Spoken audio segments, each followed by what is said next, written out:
As a result of his 1-year challenge and his Spartacus costume, we all know more about Chase than we ever wanted to. However, here's a few things that you may not know about Chase if you haven't been here for a while. A couple of years ago, he dressed up as Miley Cyrus. I'm still having night terrors about it. It's the worst thing that ever happened to me. He used to volunteer at Sundance for a lot of years. You may know that, but you might not know that he's written dozens and dozens and dozens of blog posts about Sundance films. However, he's too cheap to renew the URL, so they don't exist anymore. Is that correct, Chase?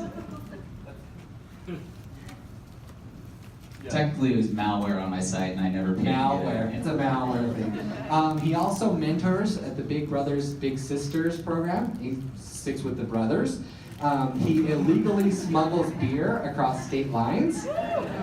He loves the New York Giants. He used to play the bass guitar in high school. The best part about Chase is he has a little sister named Haley. Will you stand up, Haley? Woo! This is Haley. She's my favorite. He once bought my old car and then sold it. And something you may not know about him is he loves a good 30-day challenge. Let's turn it over to Chase. Secure, hold off. All right, so I got my clicker up here. So I am here to talk to you guys today. Today about 30-day challenges. So first I want to start though with what are you going to walk away with? I'm really hoping that you walk away inspired and kind of feeling like this guy. A little bit groovy, and I hope that you can take something away to improve your life. So first and foremost, I kind of want to start out with what are these 30-day challenges. So I know a lot of you in this room, but some of you are strangers to me. So let's kind of go through the rules that govern my life. I'm a weirdo. You guys are taking a journey through my brain today, so buckle up. All right, so I kind of have these lifelong rules that govern kind of my everyday stuff. So I do meatless Mondays where I don't eat meat or anything on Mondays. I do no tech Tuesdays, so outside of work, I don't use my phone, my laptop. I don't watch TV. I try and dedicate that day to either me time or spending time with family, friends, board games, whatever. I do yearly challenges, so a few years ago I worked out every day that I drank alcohol. This year I'm journaling every day, and I'm also, the only television I watch is in a foreign language, is my other challenge this year. So, yeah, it's weird, I know, I get it. But what we're going to talk about today are 30-day challenges. So some previous ones that I've done, I wrote a thank you card to various people every day for 30 days. Me and a couple coworkers worked our way up to a 10-minute plank, which I think Cindy wants to come up and demonstrate. No? You're good? Okay, cool. So, yeah, they're just kind of various things that, I try and challenge myself to throughout my life. So let's talk about why I do this. Who knows the person on the left in this slide? Shout it out.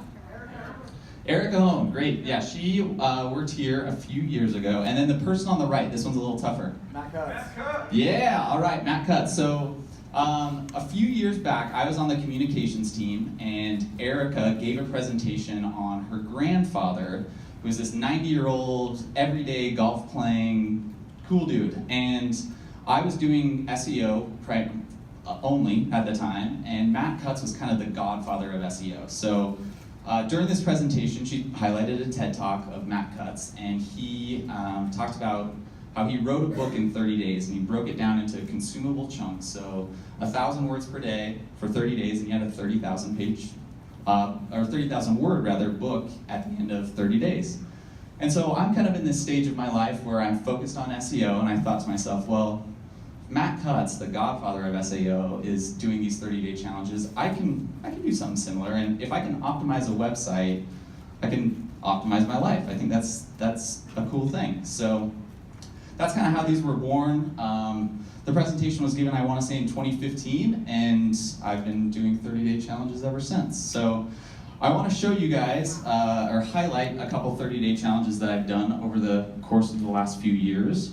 There's a lot up there.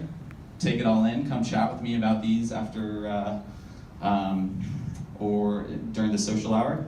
And then let's talk about a recent challenge that I did. So in December of last year, I decided that I was a little too addicted to my phone. So what I did was I did some research on how to be less addicted to your device. And I found out that turning your phone to grayscale would make it less appealing and less of like a slot machine to you mentally. So I turned it to grayscale, and then the image on the right, I eliminated all of my apps down to one screen. So those were all the apps on my phone for the month of December, and I have to say that it was a pretty productive challenge. I did not use my phone all that much in December. It was boring. It was kind of a pain to use, to be honest. So yeah, I would say I've also kind of stuck with it. I don't have nearly as many apps. I'm not on my phone nearly as much, so I would say a successful challenge. But today, I want to talk to you guys about 3 30-day challenges. One that people still talk to me to this day about, another that I failed at, and then a third that changed my life for good. So the first one, the challenge that people still talk about. So in October of 2015, I did a challenge where I ate a meal with someone different every day for 30 days. It was just kind of a goofy challenge to kind of get me a little bit more social. I was feeling a little antisocial at the time, and so this was my ploy to see a bunch of people. You guys will recognize some faces up there. But this challenge, so what I would do is basically, I had a Google Calendar, and people would sign up to for a day to dine, where we wanted to go, what meal of the day, and we'd meet there. I'd post a picture on Facebook of us, and then like a brief synopsis of what we talked about.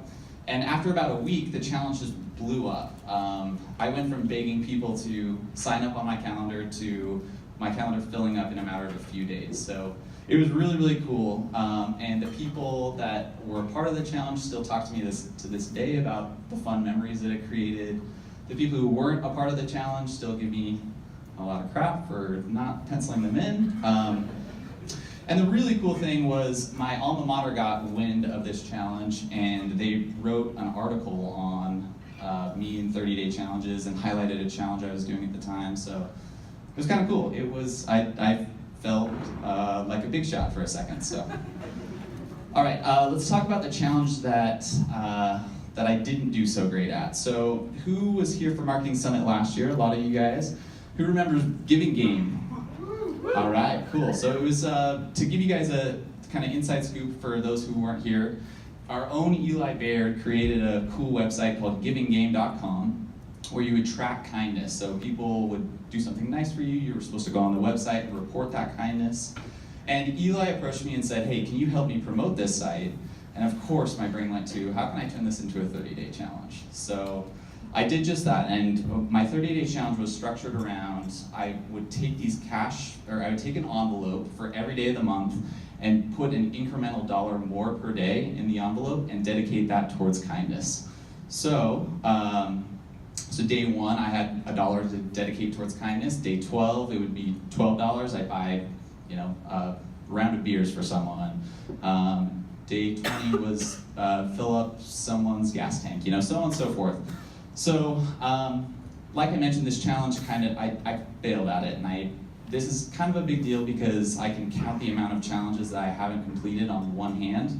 When I say I'm going to do something, I stick to it, generally speaking. So, I don't want to give excuses, but here are some of the factors of why this challenge escaped me a little bit. I was in Europe for most of the challenge, and I tried to continue on with my challenge out there, and the vibe that I got from the Europeans out there were that I was trying to swindle them into giving me American money or something. So didn't go over too well there. I started strong and finished weak. So this was a bummer about this challenge. There was a kindness card with each of those envelopes of cash, and you were supposed to report kindness, right?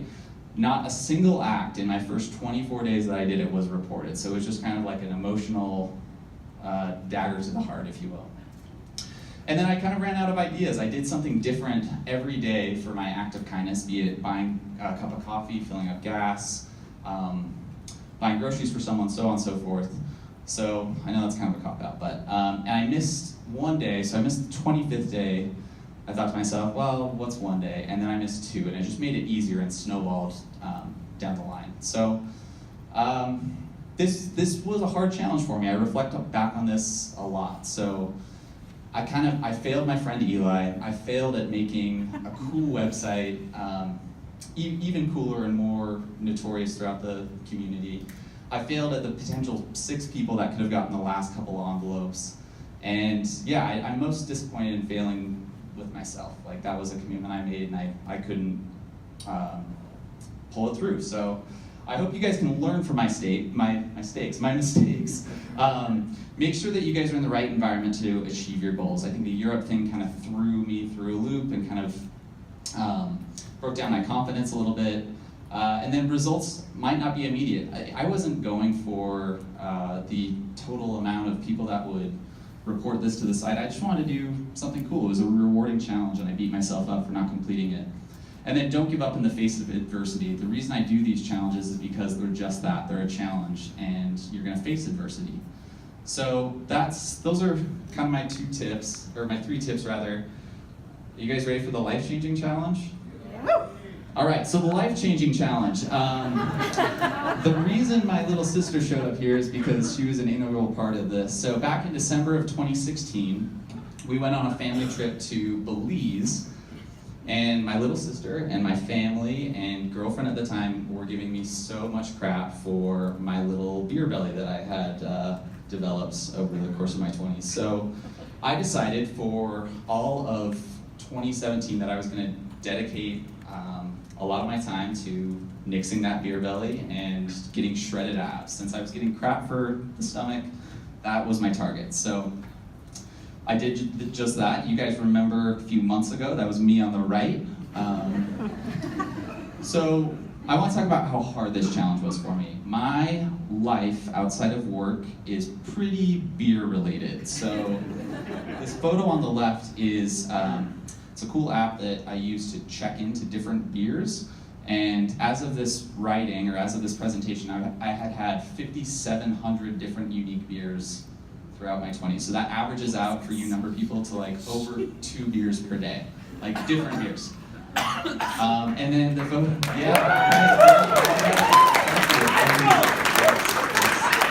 super alcoholic and impressive.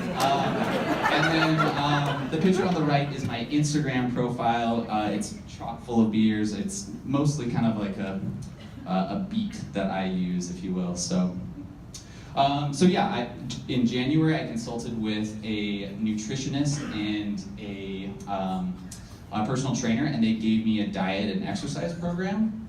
So this is the table on the left is my diet, and then the 2 tables on the right were my exercise. So my diet consisted of chicken, protein shakes, veggies, the occasional slice of bread. It was grueling. It was really, really hard. The images on the right are so that's my lifting portion of exercise. I also had 45 minutes of cardio, so usually it was about 2 hours a day in the gym. So if I wasn't meal prepping or grocery shopping or cooking up food or doing laundry because of all the gym clothes I was going through, I was sleeping or working. Essentially my life was spoken for outside of these walls and outside of my bed. It was fairly miserable. So I got to like a pretty low point in 2017, and I wanted beer so bad. I wanted to go to family dinners. I wanted to go to parties and see my friends, and it sucked. I got to a really low point, but after a few months of really sticking to the diet, nixing beer for a few months, I started to feel really good. So I kind of found out that the lifestyle that it takes to get a shredded 6-pack of abs isn't worth it, but there is some value in balance. It's changed me today to the point where I eat pretty clean, and I work out an hour a day, not 2 hours a day. So it's made an impact on my life. I felt like I had to explore one extreme to get to the other. So last but not least, it's your turn. So if you guys are anything like me, you might be thinking about something that you guys can improve about your life today. I want you to turn it into a challenge. Maybe see if you can do it for a week. If you can do that, great. Transfer it to 2 weeks. If you You can do that, awesome. Give yourself a pat on the back. Make it 4 weeks, and I'm sure it'll become more of a habit. Before I go today, the challenge that I failed at, those envelopes that were sitting on my dresser, I wanted to pass the burden on to 6 of you. So underneath 6 of your chairs, you guys will find the envelopes full of cash, some of you lucky participants here. Now here's what I want you to do with those envelopes. Looks like Chad got one. I want you guys to put that money towards a 30-day challenge or a challenge to improve yourself. So let's say you want to get to the next level in your career. Use that money to buy a business book. Let's say you want to be a better parent. Use that for a daddy-daughter date or mommy-daughter date. You know, like I think you just gotta think about the behavior that it will take for you to achieve what you want to achieve, and I hope that you guys use it for that. And I know I'm running over on time, so and I'm the only thing holding you back from lunch. So if you guys have any questions for me, come talk to me at the social hours again. Thanks.